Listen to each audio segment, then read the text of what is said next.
છોટાઉદેપુર ભાજપ પ્રમુખે કોંગ્રેસના નેતા અર્જુન રાઠવા સામે ખોટી માહિતી પ્રસાર કરવાનો આરોપ મૂકીને 2.5 કરોડની બદનક્ષીના દાવાની નોટિસ મોકલી। આરોપ છે કે થોડા દિવસ અગાઉ અર્જુન રાઠવાએ સોશિયલ મીડિયાના માધ્યમથી ભાજપ ઉમેદવાર દ્વારા જિલ્લા ભાજપ પ્રમુખને રૂમમાં પૂરી માર મારવા અંગે પોસ્ટ કરી હતી।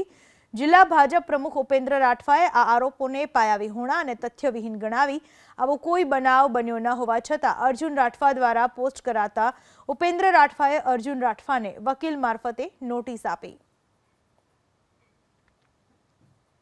अर्जुन भाई राठवाए सोशल मीडिया में एप्रिल मासनी 4 तारीखनी आसपास जिला भाजप प्रमुख तरीके मारी ऊपर खोटो आक्षेप करी अने मने समाज में बदनाम करवानो प्रयत्न कर्यो तो फेसबुक अने व्हाट्सएप ना अमुक ग्रुपों में जे विरुद्ध गई काले मारा वकील मार्फते अर्जुन भाई राठवा ने मैं लीगल नोटिस आपेल छे अने 2.5 करोड़ रूपियानी मानहानिनो दावो एमनी पर करेल छे।